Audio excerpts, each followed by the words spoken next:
बंद पुकारला, बरोबर. काय सांगाल त्याबद्दल?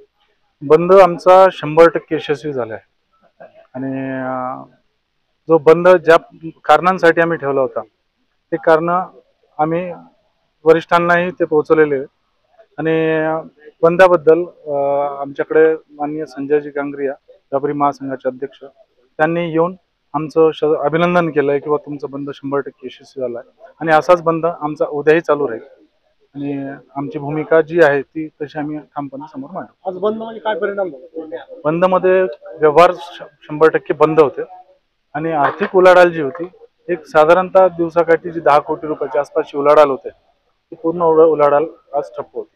काय मागणी आहे तुमच्या? आमच्या मागण्या विविध आहेत, त्याच्यामध्ये प्रमुख मागणी आहे आमची की 2018चा जो नकाशा आहे त्याला नवीन रेखांकन मंजूर करण्यात येऊ नये, त्याच्यावरच इम्प्लिमेंट करावं। त्यामध्ये ज्या ज्या जागा राखीव होत्या पार्किंगच्या जागा वाढवायला पाहिजे तर ते पार्किंगच्या जागेचा दुरुपयोग करतायत, परस्पर विक्री करतायत प्लॉट वाढवून किंवा त्यामुळे आम्हाला बऱ्याचशा असुविधा निर्माण होत आहेत आणि याच्यामध्ये आमच्या प्रमुख मागण्यामध्ये आहे की आम्हाला आजपर्यंत पिण्याचं पाणीही नाही आहे, कॉर्पोरेशनचंही नाही आहे, बाजार समितीने तशी व्यवस्थाही केलेली नाही आहे, ड्रेनेज लाईन नाही आहे, त्या कारणाने आमच्या येणाऱ्या शेतकरी वर्गाला बराच काही त्रासचा सामना करावा लागतो।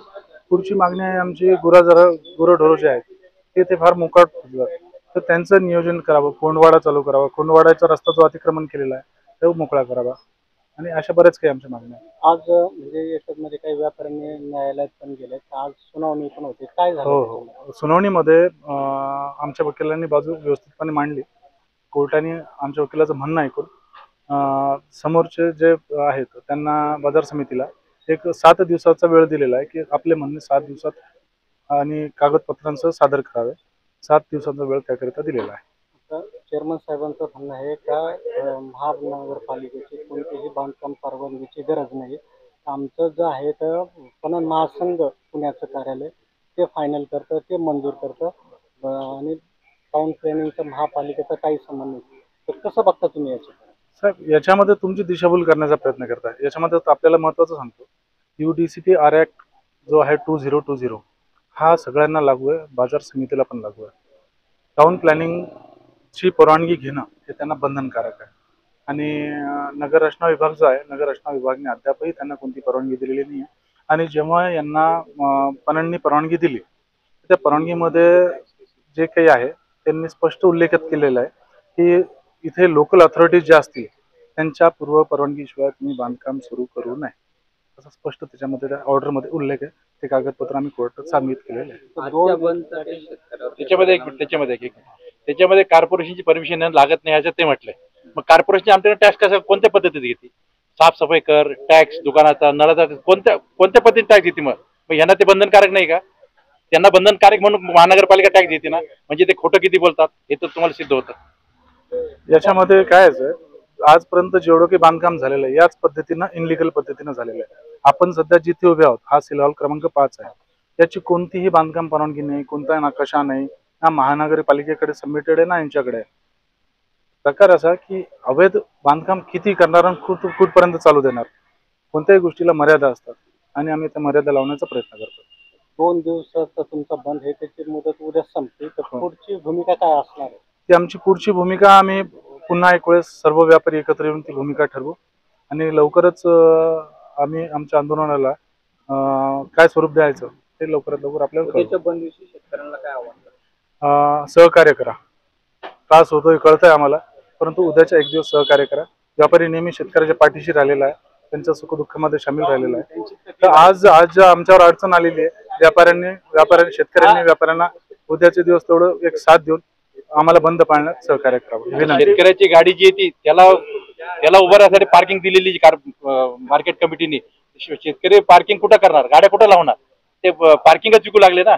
मग शेतकरी बी आमच्या बरोबर, शेतकऱ्यांना सांगितलं, शेतकरी म्हणजे तुमचं म्हणणं बरोबर आहे, आम्ही तुमच्या पाठीशी आहे, बंद मध्ये आम्ही तुमच्या सहभाग आहे। आमच्या बंद मध्ये आम्हाला MIM पक्षाचा पाठिंबा चांगला मिळाला आहे, त्यानंतर हमाल मापाडी संघटना आहे, त्यानंतर ट्रकर्स असोसिएशन आहे आणि बाकीचे जे काही इथे व्यापारी कार्यरत संस्था आहे त्या सगळ्यांचं आम्हाला समर्थन मिळालेलं आणि त्यामुळे हा बंद 100% यशस्वी झालेला आहे असं मी जाहीर करतो। माझं नाव राकेश जैन।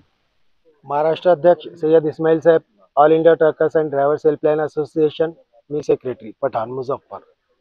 मागचे बरेच वर्षांना आम्ही यांच्याशी पत्रव्यवहार केला, कारण आपली ही जी मंडी आहे हे एशिया खंडातील मोठी मंडी आहे आणि प्रत्येक स्टेटमधून इथे गाड्या येतात आणि त्यांना इथे आल्यावर काहीच सुविधा नाही, पार्किंग नाही, प्यायला पाणी नाही, त्यांना बाथरूमची सुविधा नाही. इथं मोतायला सुद्धा 5 रुपये लागतात.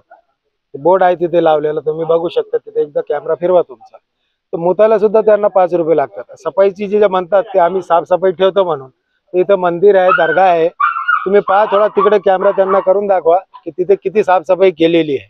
म्हणजे सगळे खोटे आणि पेपरवरचे कार्य आहे, लोक सगळे जे आहे खोटे सांगतात लोकांना. आणि इथे जे आहे ते गाडीवाल्यांना त्रास होता. आता हे जर पार्किंग हे काम जर झालं समजा, तर इथे गाडी लावायला सुद्धा जागा भेटणार नाही. गाडी लावली, एक लावली का बाकीचे जेवढे दुकाने आहेत ते सगळे बंद राहणार, कारण यायला जायला मोटरसायकल सुद्धा येऊ जाऊ शकत नाही. तर हे असं कोणतं काम करतात.